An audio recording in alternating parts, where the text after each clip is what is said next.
Yeah, thanks everyone for coming. Thanks for accommodating me at this time. I'm in LA despite the accent, so I appreciate you working with my schedule. My name's Arthur Carabott, and I am an interaction designer. I'm a UX engineer is my sort of official job title, and I am a GID graduate. So I was 2015 to 17, New York, Tokyo. That was the only route at the time. And yeah, so what I'm going to do today is to tell you a bit about my journey as an interaction designer and some thoughts on interaction design. There's going to be some practical tips. There are going to be some links and some other inspirational people and things to check out. And so I'm going to use my own career as a bit of a jumping off board for some of this stuff. So for me, a lot of interaction design actually comes from the guitar. So I played guitar pretty much my whole life until I was 20. That was all I was going to do. And I learned a lot from it because a guitar and any instrument is actually an interface. It is an interactive thing. It is a designed object.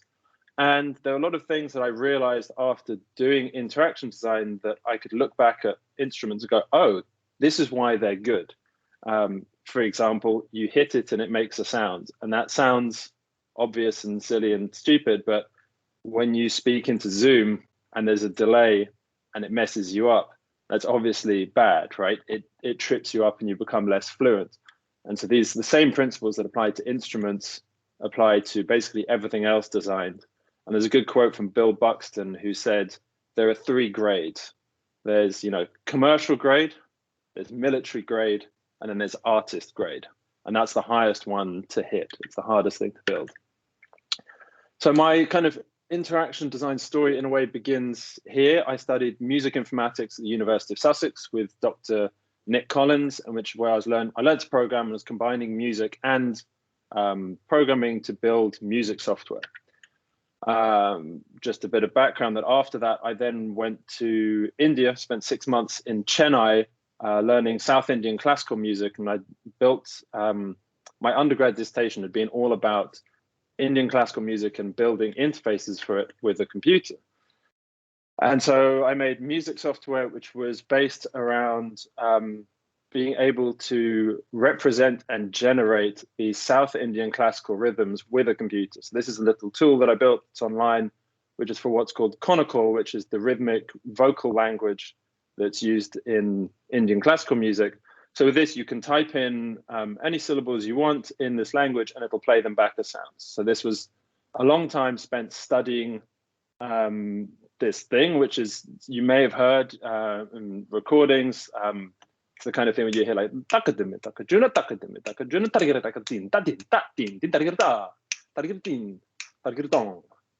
so I spent a long time doing that, sending my housemates and family crazy. But it eventually sort of came full circle, as we'll see, combining it with programming language tools to build this kind of thing. Currently, I work in LA, California, at a company called Output, and we are a music company. Our tag is, we help you make music. So in practical terms, that means we build plugins, things like this, effects and instruments.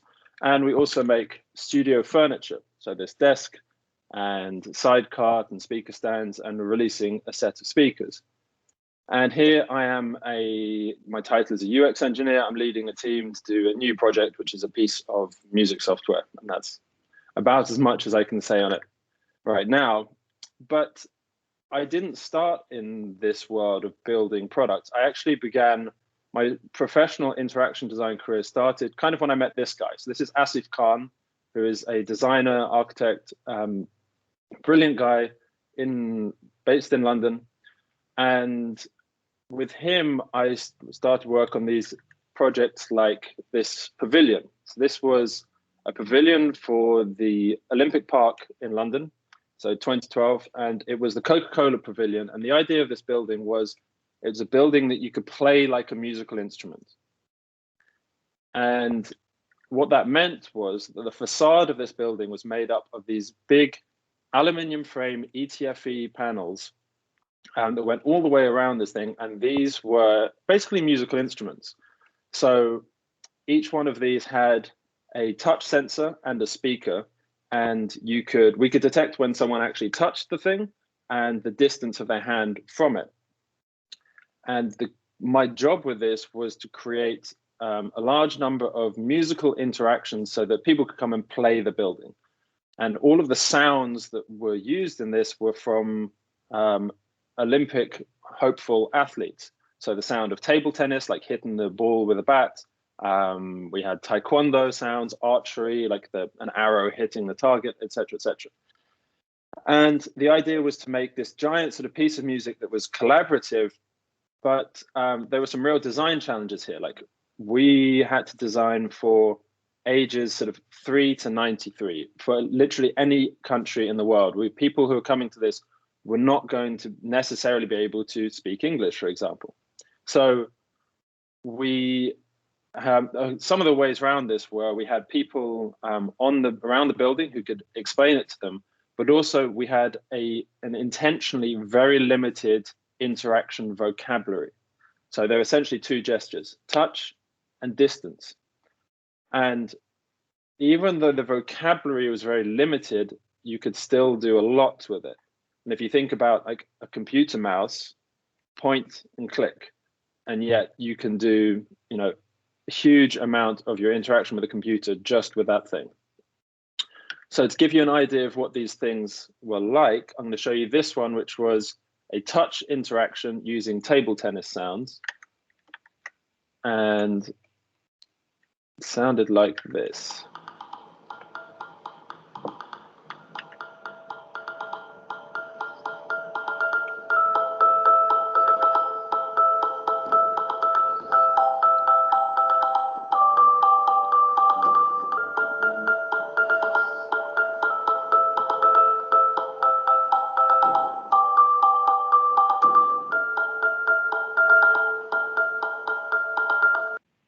So every time I touched it, it moved through a different chord in the chord progression. And the chord progression came from this song that was written by Mark Ronson, the producer, who had taken all of these sports sounds and built a whole track from it. Here's another gesture, again using table tennis sounds, but this time it was using a table tennis gesture. And so again, it was just touch or distance. But if we said to someone, just use the distance and swing your hand like it's a table tennis racket, we could generate things like this. So it's a table tennis action on top. So you get more than one hit. And so one of the tricks with this was I learned an interaction design lesson with this, which was we needed all the sounds to be in time. So we did what's called quantization, which is there's a constant silent metronome going in the computer. And we want every note to be in time with that because that generally sort of sounds pretty good. The problem was when we made every sound in time with that was that you didn't get immediate feedback. That thing I mentioned earlier about hitting a guitar and getting a sound versus the lag of Skype or Zoom or Microsoft Teams is that you don't get that immediate feedback, and it's a bit sort of painful, it's jarring. And so what I ended up doing this was when you swung your hand over it, you got one immediate hit, but then all the subsequent hits were quantized, which means that you get this immediate human reaction, which uses the person's musicianship, but then you get the sort of the training wheels version with the computer system. One last interaction I'll show you from this, and it's a slightly embarrassing one, but this is just to show you that, like, again, with the same just touch and distance gestures, you can do some interesting things just by adding some theatrics to it. So these were archery sounds. And the idea here was to use the gesture of knocking an arrow, pulling it back and releasing to trigger this interaction. Now, the reason this is embarrassing, you'll see, is but there's a bit of bad dancing in this, but that's because this is about 3 a.m. It's the first time I ever got to play on the real building, not just in the warehouse. And it was pretty exciting to get that going.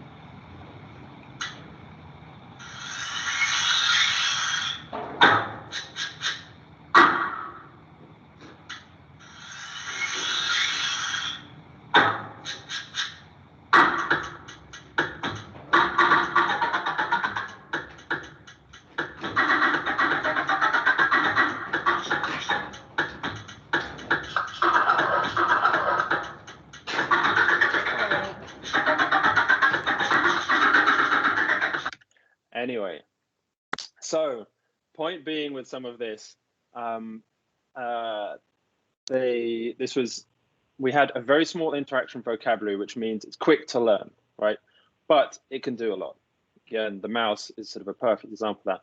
By the way, feel free to screenshot these. I've put this little symbol up for anything that I think you may want to capture. I'm also going to post a link at the end, which is going to have all of the links in this. So don't worry about copying things down necessarily.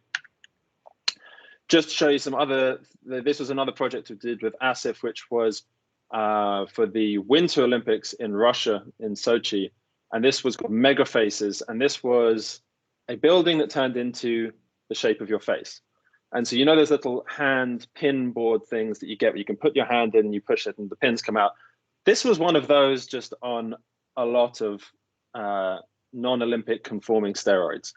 So this thing, like that's my face on the right, and the other people in the team that I worked with there. This thing was huge and kind of crazy. So this was a real 3D building that had LEDs in every one of the actuators and every one of the pins, and would turn into the size of your face, and your face being as big as the Statue of Liberty. So this is an IDE tip that I was given by a couple of friends who graduated in 2012. And they're like, yeah, an IDE, if you're making a thing and it's not going well, just make it really big.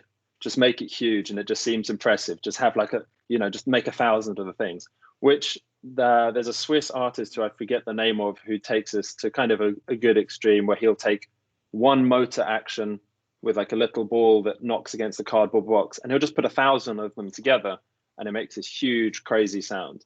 Or if you look at the artist Christo, it's really go big or go home. Another project in this era of work was for Warp Records at Tate Britain. So they had this big night that was put on, and this was just this tribute to acid house. So these two pieces of hardware, the 808 drum machine and the 303 synth and sequence, which are one of the mainstays of acid house music and still are used all the time today. And this was a thing in a big crowded room. And again, this was similar in the sense that it just had this distance sensor, so people could put their hand closer and further from this plinth. And there was this acid house that was going on around them, and it would go from sort of a quiet to a full blown, bass line going, really loud and crazy. But again, it was this thing of small amount of gesture. These are people who are coming into a museum. They're going to be walking around, they're drinking. It's going to be busy. They don't have time to learn the nuances of a complicated thing. It's like, we need to get a good reaction to what they're doing. And doing all of this work taught me this. I noticed this pattern of what I would call quality versus freedom. So there's this graph I've got here, which is quality on the Y and freedom on the X, where it's like, if you give people no freedom, you can make the quality really, really good, like really just constrain it to being really good. If you give them total freedom, some people will make really good things with it, but some people will make really bad things with it. The potential is bigger. And if I take these sort of three sections of it, it's a bit like this. The really constrained good outcome is like the play button. If you open Spotify or iTunes, whatever, and you hit play, you can press this one button, one click gesture, and you've just played like the best piece of music ever recorded, right?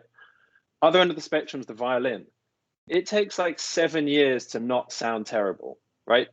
Even great players sound terrible at the beginning, but the potential there is huge. You can play the best thing in the world, you can make the worst sounds in the world. And in the middle is a lot of the work that I was showing there kind of sits in the middle. You get these sort of generative music systems where the goal is making a trade-off on the amount of freedom, and then which affects the range of quality. So you give them less freedom, but still more than the play button.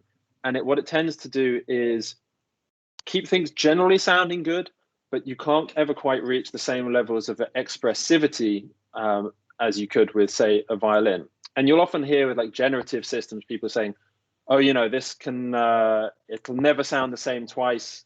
There are billions of permutations. It's always going to sound different. And that's technically true. But the reality is that it always sounds like an infinite variation of the same kind of thing, right? You can have a very large number of colors if you're just picking a generative color, but it's always going to be, let's say it's a generative blue, but it's always going to be some kind of blue. So yeah, for me, this really maps to the amount of expression that you give people. And ultimately, when people are using a tool, the amount of expression they can have is one of the most important things if this is like a long-term tool, if you're going to use, right? Which is different from an experience in a museum that you're going to go through for 5 minutes. So here's the thing that you have to acknowledge consciously. Whatever you make, your interaction is going to live on this spectrum, right? What you need to do is decide where it goes consciously and not just let it fall out, right? You should make a conscious decision that this is where it's going to go. And this is that everything you do as a designer is basically about trade-offs. You're trying to make a decision about what your trade-offs are.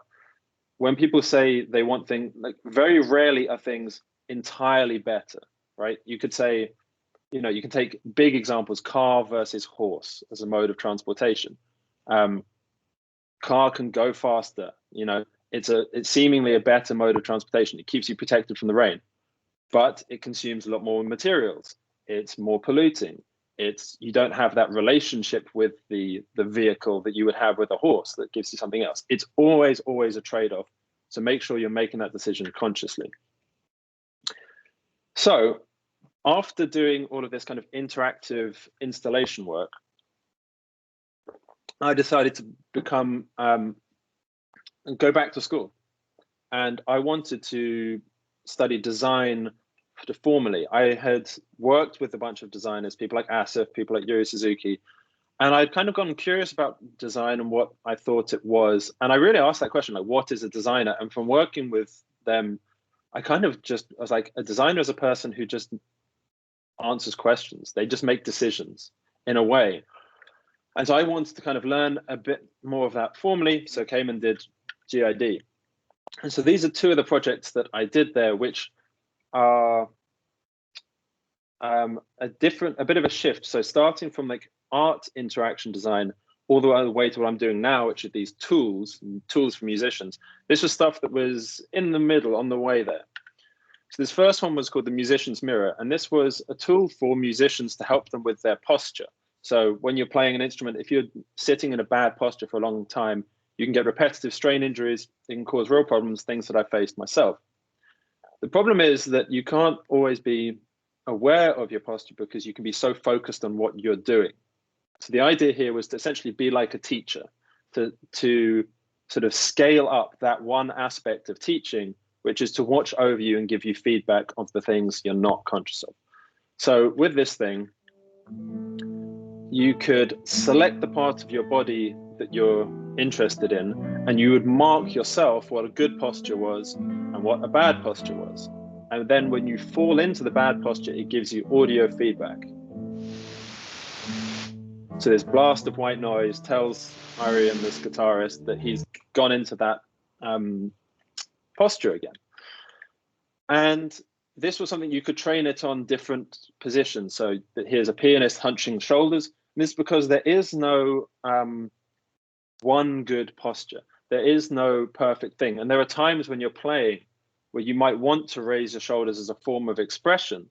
And so there was like a time mechanism here. So you could say, okay, don't tell me if I'm doing this for like 2 seconds, but if I'm there for 3 or more, then I want the feedback. And the thing that was really important was to make this a customizable interaction, and not just something that was a generic sort of sitting up like this is good, because you need to also be able to move. Now, the choice of sound being the feedback in this interactive system was important, and it's because musicians, one, are focused on what they're doing visually. You might be reading music, you might be looking at your instrument, you don't want to be looking at another screen. but also because musicians care the most about how they sound. They'll do anything to sound good, including damage their bodies. So the idea here was, how do I get into that feedback loop? This is what you're focused on, is creating that sound. I want to get into that feedback loop and affect that. So we had the white noise in the acoustic instrument example, but here with an electric instrument, you can actually affect the sound of the instrument. With electric instruments, it can distort the sound of the instrument itself.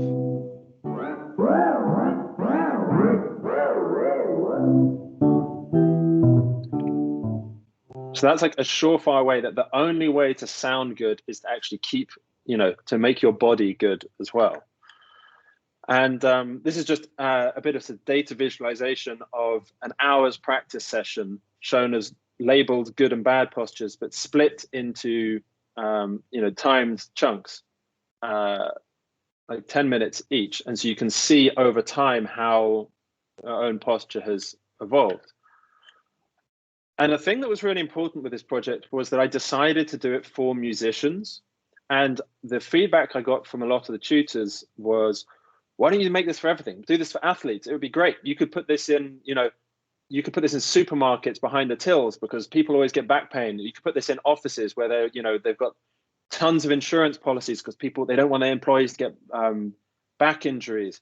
And they have guides like at Shell. You have to hold onto the handrails when you walk around the office to prevent you from tripping. And I decided, no, I'm making this for musicians. One, because I am a musician. I know these problems more intimately, but it also helped me make design decisions. So, for example, I wanted this thing to be, if I thought about how this was going to be used in the practice room, it would be quite you want to have the device that you would interact with, as in your iPad or your phone, so that you can do the setting of positions, and you would need a separate camera. And now this camera, if you're just using a phone, it's quite difficult to prop it up in places where you would need to get your, say, head position. But going around the Royal College of Music and knowing from my own experience, every single practice room has a music stand in it. You don't need to build a fancy tripod or something to go with this thing if you can make this be able to clip onto a music stand or have a base at which the camera is then adjustable.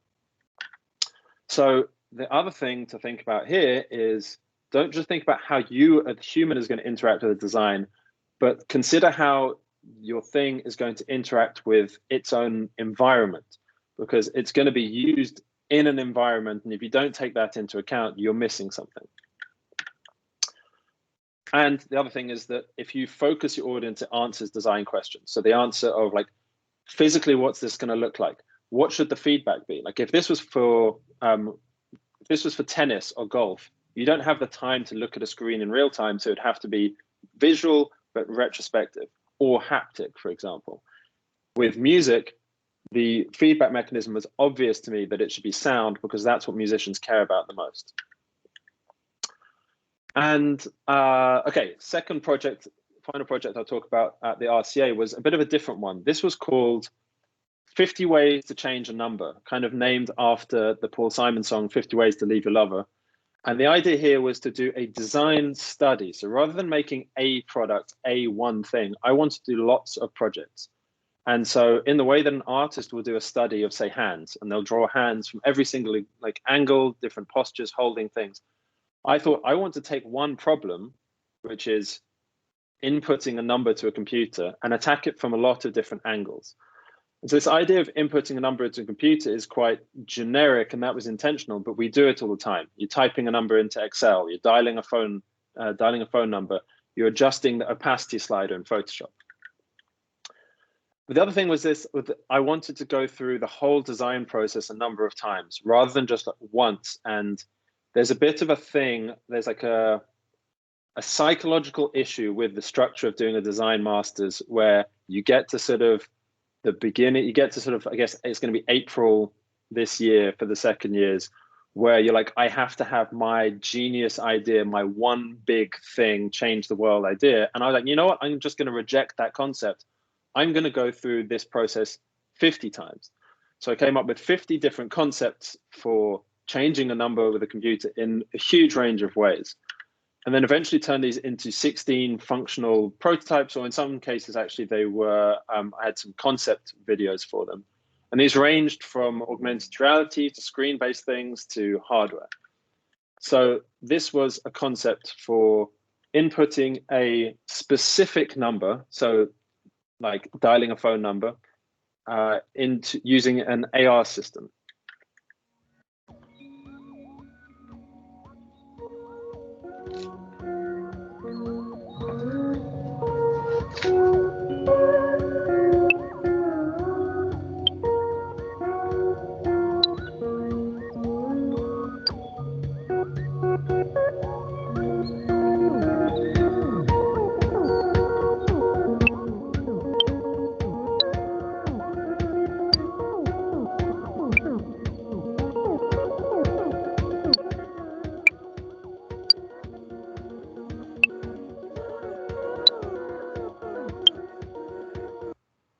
So the idea with this was I'd been using the HoloLens for a while, and it had a really awkward interaction model for doing this kind of number input. When you had to type in a password, you have to hold your fingers up, point a cursor at the number, and then tap with your finger.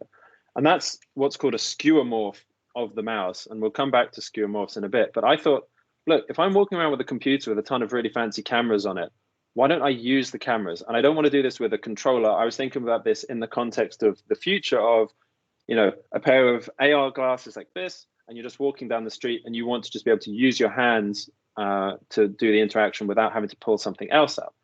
And so I thought, you know, if I were communicating with a person, if we were here and I didn't have the microphone and I needed to tell you the number 3, you know, that's the way I would do it.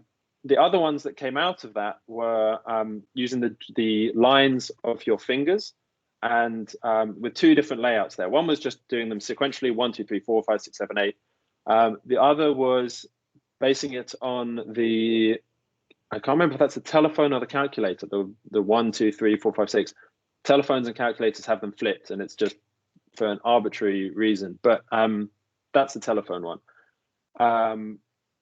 But this actually came from, here's, you know, draw from things that you know and that other people know. So that mapping is fairly familiar. The phone one is familiar to people. The one of just using the different lines for me was actually came from an Indian music counting technique, which is that we have sort of 16 lines on our hand, 1, 2, 3, and then 4, the tip, which means that you can count up to 16 on one hand, which is the most common time cycle. So rather than having to use 10 fingers, you can just do it on one. You can sit there during a concert and do this. And that's pretty useful. And I actually found out that there's another system, which is using the pads of the fingers, so the big fleshy bits, which lets you count to 12, which is actually part of the answer to why we have 12 months in a year and 60 minutes in an hour, 60 seconds an hour in a minute. It's because it's base 12, right? 60 and 12, all divisible by 12. And that comes from the Babylonians. Apparently the Babylonians had this counting system where they would use the pads of the fingers, and that led to these divisions. And base 12 is very useful. So by base 12, what I mean is binary is base 2. You have 2 symbols, 0 or 1. We now operate in base 10. You have 10 symbols, 0, 1, 2, 3, 4, 5, 6, 7, 8, 9. And once you've run out of symbols, you now need 2 columns, 1, 0, 1, 2, 1, 3. So base 12 is that you have 12 symbols. And they're pretty useful because 12 is divisible by an even number, 2. It's also divisible by 3, which is why it's quite easy to say, oh yeah, it's half an hour, 30 minutes. You can divide it by 2. You can also divide it by 3. It becomes 20 minutes. It's a useful one. So on this thing of skewer morphs, sliders, we get sliders all the time in computers, right? And sliders are good. I like sliders, but they're based on these pieces of hardware which are very fixed. It's a fixed piece of hardware.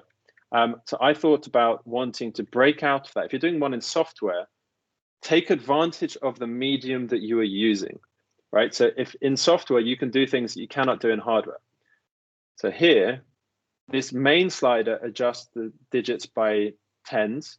the green slider by ones, and the orange by first decimal point.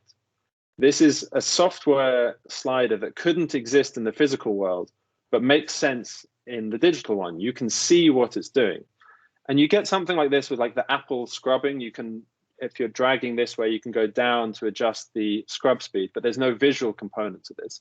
This was something that I wanted to be a bit more like a physical slider where you can see the value that it's at. Also did some other ones that are impossible in the physical world. So with this one, looks like a regular slider, but you could preview other values. And being able to preview them, you can then cancel where you were. So what this would let you do is, for example, try out a different, let's say an opacity. You can try out a different opacity, and if you don't like it, just jump back to where you were.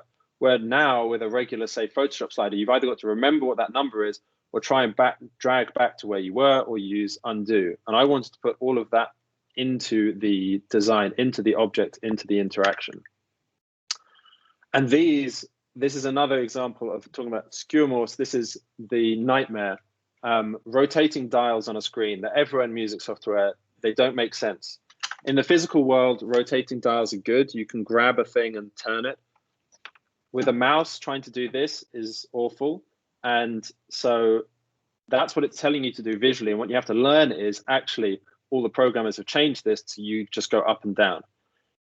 But they have some benefits. They don't take up as much room as a linear slider. So I wanted to redesign this while having decomposed it. So decomposing it, I mean, I could see that this is good. People like it because it's a range. It goes from 0 to X, or 0 to 10.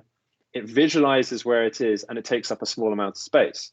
So I thought, okay, let's design something which is small, it self-visualizes, and is a range control.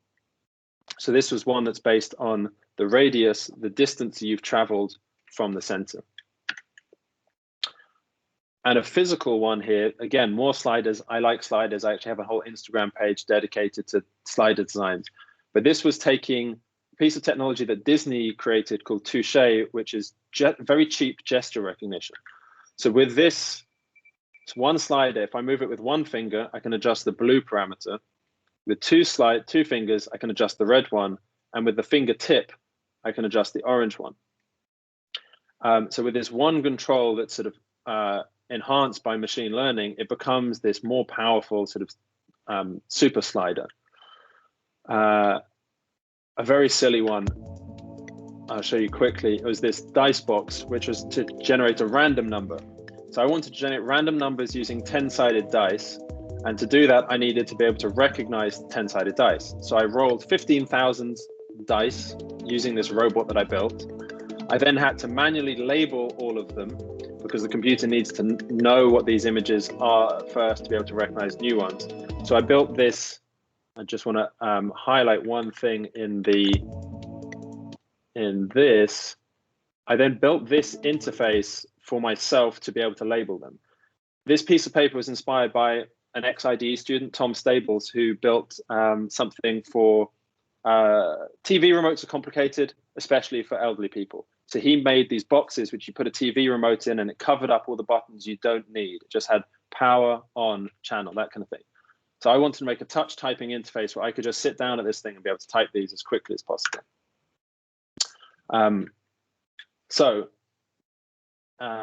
Yeah, in the interest of time, just going to move on. But the point here is, don't just consider alternative designs, create them.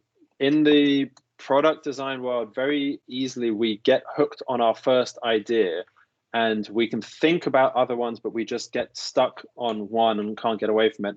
And you don't actually ever know how bad your ideas are until you try them out.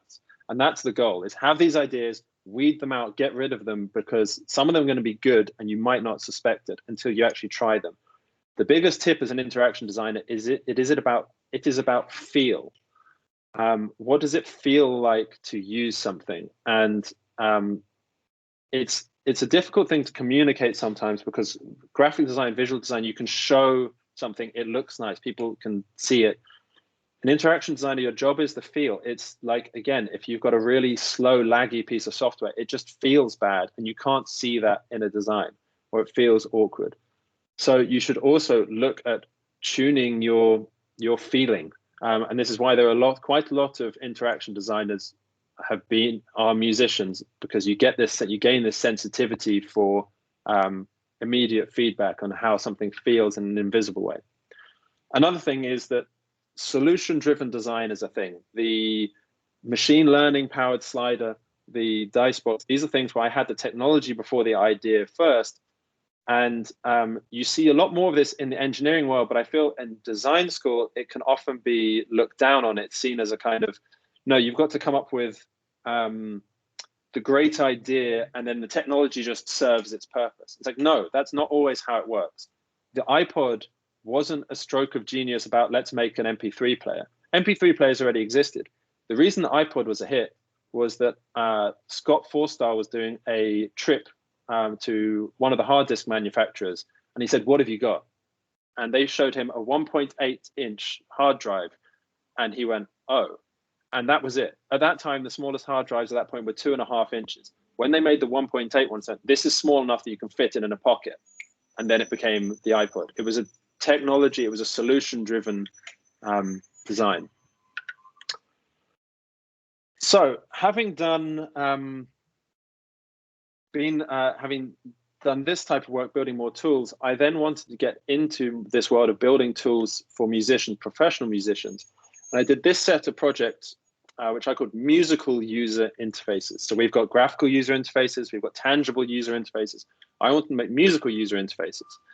So I built a set of 3 prototypes, of which I'm just going to talk about 2 today, which were really about trying to rethink music software. And I'd originally gone to design school thinking that I might not work on music things, kind of wanted to be broader and work on more general products, but it really, it paid dividends by stepping away from things like music technology that I knew well, and then coming back to them. Because then sometimes you can see how crazy a design is just by gaining a bit of perspective. So this first one is about the envelope, programming the envelope of a synthesizer. So the envelope is the volume over time. The best way to explain that is, this is the envelope of a piano. It gets loud very quickly and tails off. This is the envelope of a violin. It comes in gradually, you can sustain it, and then you can let it go. The violin, you can play a lot of different envelopes. That's, in this example, that one matches. So the model of an envelope is usually seen as this in synthesizers: attack, decay, sustain, and release. It's this time graph. And the way that you control this is on a hardware synth, or even many software synths, it's just 4 dials, right? Skew morph strikes again. And if you're lucky, you might get some of these more graphical approaches where you can adjust the envelope visually. But most of the time, you're still working with this abstracted thing, this visual one. So I thought, how would I communicate this with another musician? How could I do this without having to dial these dials, which feel very unmusical?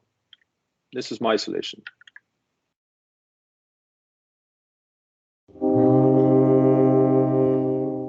You just sing it.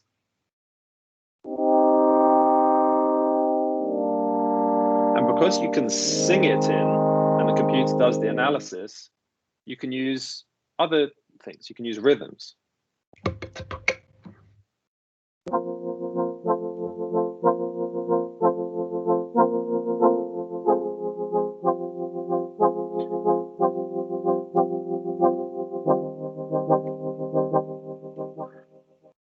So with this, I just wanted to bypass the whole idea of how it's ever been done before, how we normally conceive of it, and just cut to the core idea of how do I communicate? What's the fastest way for me to communicate this idea? The second one I'm going to talk about here is a thing called a limiter, which, just for anyone who's, I'm going to guess that most people aren't audio engineers, a limiter just turns down the signal. Like if you've got a really loud part of a sound file, it turns down those loud bits. This here on the top is a hardware limiter, and the bottom is a software limiter. Now, again, skew morph, But the point I want to emphasize here is it's not the aesthetics. The aesthetics are skeuomorphic, but that's not what I care about. I care about the fact that this interaction is the same.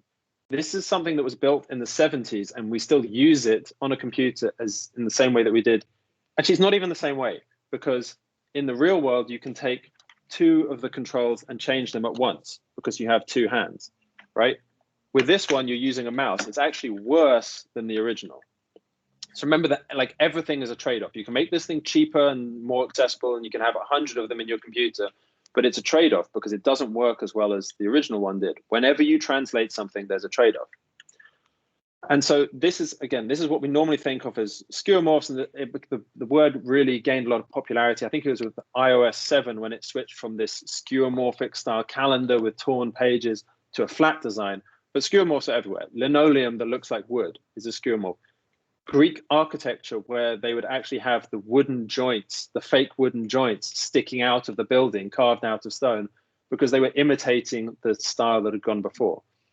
If there's like a design philosophy that's really important, it's, for me, it's take advantage of the material and the medium that you're actually using, not just imitating the past.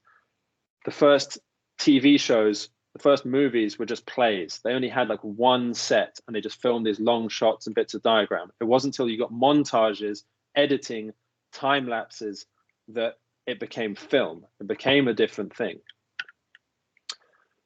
So the way that you would normally use one of these limiters is like this. The feedback you're getting is this 1 meter, which is telling you about the signal right now, and you would listen to the different bits of your signal, and you go back and forth, and essentially you're operating in the same way that you would be in the 1960s, 1950s. It's the same. For me, this is like trying to pick which Instagram filter you want to use by having this tiny little window, this tiny square. A much better way of doing this is to adjust, show the changes to the whole signal at once. So at the top, we've got the input, and the bottom, we've got the output. With my design, you can grab one of those controls, drag it onto the waveform, and see the amount that it's affecting the entire signal at once. Because a computer can read the entire signal at once, unlike a tape head, which a tape machine can only play back one sound at a time. So these projects brought out these two principles for me. One, which is, if I was not interacting with a computer, how would I express this idea? Like if I was just talking to a musician, I would sing it, not dial some numbers. The other one is, if I am using a computer, what can it do for me that nothing else can, right? Take advantage of it. Or to simplify these, treat the computer as a musician, or just treat the computer as a computer. The pro tip is find the principles that are driving your design, because it'll take you forward. There's an amazing talk, which I'll reference later, which is all about design principles and inventing from principle. So I want to address this word, intuitive. You will hear this a lot. You'll probably use this a lot, and people will say, it's not very intuitive. Let's just make it intuitive. I kind of want to have a bit of contention with what is meant by intuitive. Because I would say that it's okay if an interaction needs explaining. What people often say, what they mean by intuitive is it's easy to use straight away. Not many things are actually like that. Everything is based on the vocabulary and the language that you know, in terms of actions, movements, sounds. The only thing that a baby knows how to do when it's born and for the beginning of its life that it doesn't learn is how to try and find food, how to feed itself. Everything else is learned, right? Which means that, and if you want proof of this, even with the most intuitively designed things by the shiniest, most intuitive design companies in the world, give an iPhone to an Android user who's never used an iPhone before, or vice versa. You get lost immediately. You're like, how do I anything? Like, it's a nightmare. So it's okay that things have to be learned, but in an ideal world, you only show things once. That's not always the case, because I can't teach you to play the guitar by explaining how to use it once. The violin needs, as I said, like 10 years before you sound bad, and it's a design that's lasted over 450 years. So don't be afraid of this. And there's this quote from Brett Victor, where he was writing about intuition. And I really agree with this. Intuition is more about being able to feel your way around a problem space. He said that people generally refer to an intuitive interface as one that can be used immediately on first approach without learning. Not only is this not what I mean by the word intuition, it's almost the exact opposite. I mean something like music notation or circuit notation, a representation that's gibberish on the first approach and requires significant learning, but once learned, allows one to see and navigate landscapes that were previously invisible. So for him, he comes from an engineering background. That's kind of how he thinks about it. For me, I think of it with an instrument where the best description of how to learn to play the guitar that I ever heard given was by the slide guitarist was play on one string, playing melodies until the connection between the melody in your brain and the instrument is as good as singing in the shower. It just wants to be this fluent connection between thought and idea. And that takes work and it takes practice. But by doing that, it becomes very good and very intuitive. So we've got sort of 14 minutes left. I'm going to leave a bit of time for questions. And just these are some people who have inspired me, people and things that have inspired me that I'm going to show you about. So this tools versus art journey that I've sort of been on started in, I'm laughing because someone's got a Shrek. I need to screen capture this. Shrek is one of my work major memes at my office. So very nice. Anyway, this tools versus art thing, interaction design spans these, and it kind of varies with culture as well. I found American interaction design tends to be a lot more about products and useful utility things. In Europe and in Japan, you've got more of a crossover between the art world and the interaction world. So if you really want to get into history, Doug Engelbart, amazing guy, gave what's called the mother of all demos in 1968, where he demonstrated his online system, which was a collaborative computing system when computers were basically just text-based. This thing had the first use of a mouse. It had this one-handed keyboard. In the demonstration, it had some of the first graphical user interface work, the first copy-paste. It had like collaborative working and not like Google Docs where you're both editing, basically using one computer to edit the document. This was like multiple cursors interacting with the document at the same time. It had real-time video communication between the two universities, so it predates a lot of the technology that we're using today. He inspired, one of the people who's in the audience was Alan Kay, aka the godfather of personal computing. Alan Kay at Xerox PARC, his group created the concept of the desktop, overlapping windows. And you see here, he's holding this object, which was in his 1968 PhD, and then later at Xerox PARC in 72, he coined this thing. He drew these pictures. When computers are the size of a room, he drew iPads. He drew kids using these radio-connected computers that would be able to communicate information and would give them access to libraries. A lot of what we know today. So there's this thing that Microsoft stole, the desktop from Apple. No, Steve Jobs went to Xerox PARC and they had arranged a deal with Xerox. They gave them they sold them Apple shares in exchange for access to their research. They saw all of these things, and that's what led to the desktop and the GUI becoming the dominant form of personal computing.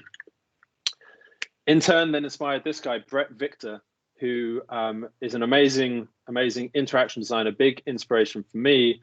I'm going to provide you links to all of the things, but if there's one, you should watch. This is the video you should watch. You should watch this talk if you're at all interested in interaction design, because it will blow your mind. I think I've watched it probably close to 10 times. It's really great.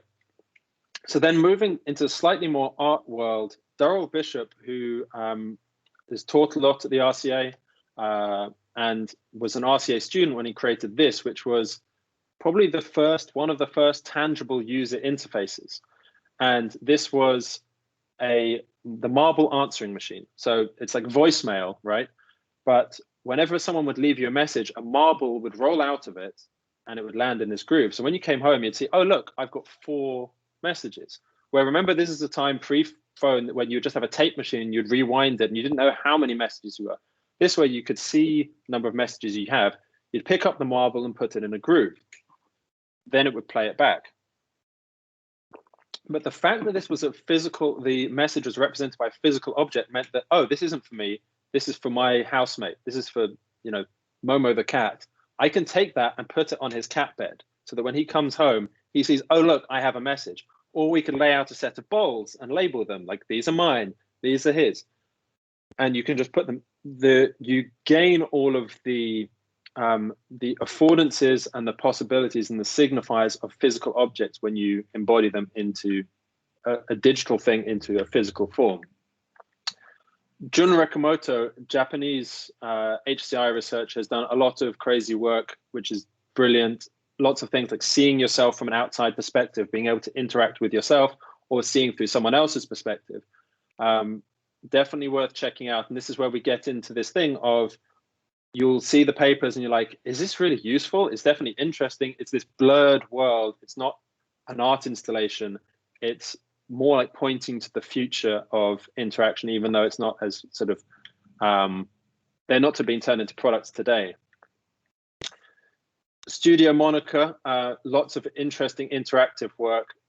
This is a music video that is collaborative and interactive. And every time they give you these rules on the screen as the song's playing, and every time someone did it, it recorded their mouse cursor and would collaborate to this big piece of art.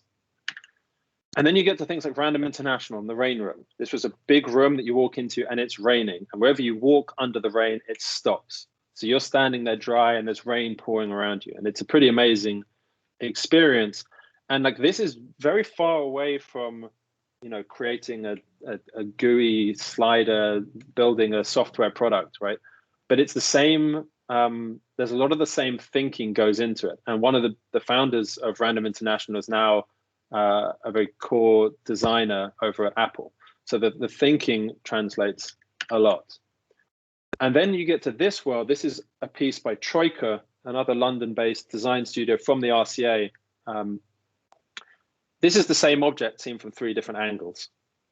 You walk around this thing, and because it's got such a dark matte perspective, you can't see its underlying form, and it looks like a circle, a hexagon, or a square from these different angles. And in this way, it's not interactive in the sense that you're touching it, but you're moving around the environment and experiencing it a different way.